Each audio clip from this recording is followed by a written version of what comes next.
కాబట్టి స్మార్ట్ మీటర్లు ఎవరు అపోజ్ పడద్దని చెప్పని ఆ ప్రకటన సారాంశం. స్మార్ట్ మీటర్లు పెడితే సింగిల్ ఫేజ్ మీటర్కి దాదాపు 9,000 రూపాయలు వినియోగదారు చెల్లించాలి. 3 ఫేజ్ మీటర్కి అయితే దాదాపు 18,000 రూపాయలు వినియోగదారు చెల్లించాలి. ఈ అమౌంట్ ఒకేసారి వసూలు చేస్తే ప్రజల నుంచి ప్రతిగంట వస్తుందని చెప్పని 93 నెలల్లో వసూలు చేయడం కోసం రంగం సిద్ధం చేశారు. ఇది వాస్తవం కాదా చెప్పాలని చెప్పి మేము డిమాండ్ చేస్తూ ఉన్నాం. రెండవది, ఈ విద్యుత్ భాగాలు స్మార్ట్ మీటర్ల వల్ల రాష్ట్ర వ్యాప్తంగా ప్రజానికం మీద దాదాపు 25,000 కోట్ల రూపాయలు భారం పడతా ఉంది. కాబట్టి ఈ భారం వేయడం లేదు, స్మార్ట్ మీటర్లు అదనంగా డబ్బులు వసూలు చేయమని చెప్పని ముఖ్యమంత్రి చంద్రబాబు, ఉప ముఖ్యమంత్రి పవన్ కళ్యాణ్ అంటే ప్రకటించాలని చెప్పి మేము డిమాండ్ చేస్తున్నాం.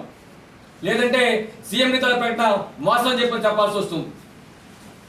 అదేవిధంగా స్మార్ట్ మీటర్ మంచివైతే ప్రజల ప్రయోజనం అయితే మరి ప్రతిపక్షంలో ఉండేటప్పుడు ఈనాటి మంత్రి నారా లోకేష్ ఆవిడ ఏం చెప్పాడు? స్మార్ట్ మీటర్లు భద్రపడమని చెప్పాను. అంటే వారు ప్రతిపక్షంలో ఉంటే స్మార్ట్ మీటర్లు భద్రపడతారా? అధికార పక్షంలో ఉంటే స్మార్ట్ మీటర్ పెడతారా? కాబట్టి స్మార్ట్ మీటర్లు నష్టం అని చెప్పి నేను ఓడితే నారా లోకేష్ చెప్పాడు. అదే ప్రభుత్వం ఈరోజు స్మార్ట్ మీటర్లు బిగిస్తూ ఉన్నారు. గతంలో ప్రతిపక్షం ఉండేటప్పుడు ట్రూఅప్ ఛార్జీలు, ఇంధన సర్దుబాటు ఛార్జీలు ప్రజలకు భాగమే చెప్పని ఆందోళన చేశారు.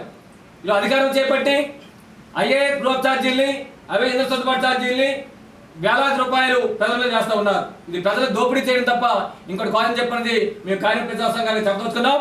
కాబట్టి బీజేపీ, టీడీపీ, జనసేన కూటమికి ఏమాత్రం శిస్తున్నా సరే ఎన్నికల ముందు మీరు ఇచ్చిన హామీ ప్రకారంగా స్మార్ట్ మీటర్ రద్దు చేయండి, ట్రూఅప్ ఛార్జీలు, ఇంధన సర్దుబాటు ఛార్జీలు రద్దు చేయండి, ప్రజలకు మీరు ఇచ్చిన హామీలు నిలబెట్టుకోండి. లేని పక్షంలో గత ప్రభుత్వానికి ఏ విధంగా బుద్ధి చెప్పారు ప్రజానీకం, మీ ప్రభుత్వానికి బుద్ధి చెప్పదని చెప్పి హెచ్చరిస్తున్నాం.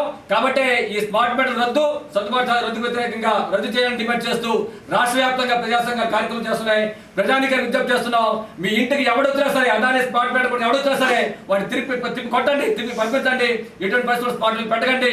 స్మార్ట్ మీటర్ ఒకసారి పెట్టావా పులిబోన్లో మన తలదూర్చడం అవుతుంది, దానికి అవకాశం అవుతుందని చెప్పి మీ ద్వారా ప్రజానికి విజ్ఞప్తి చేస్తున్నాం.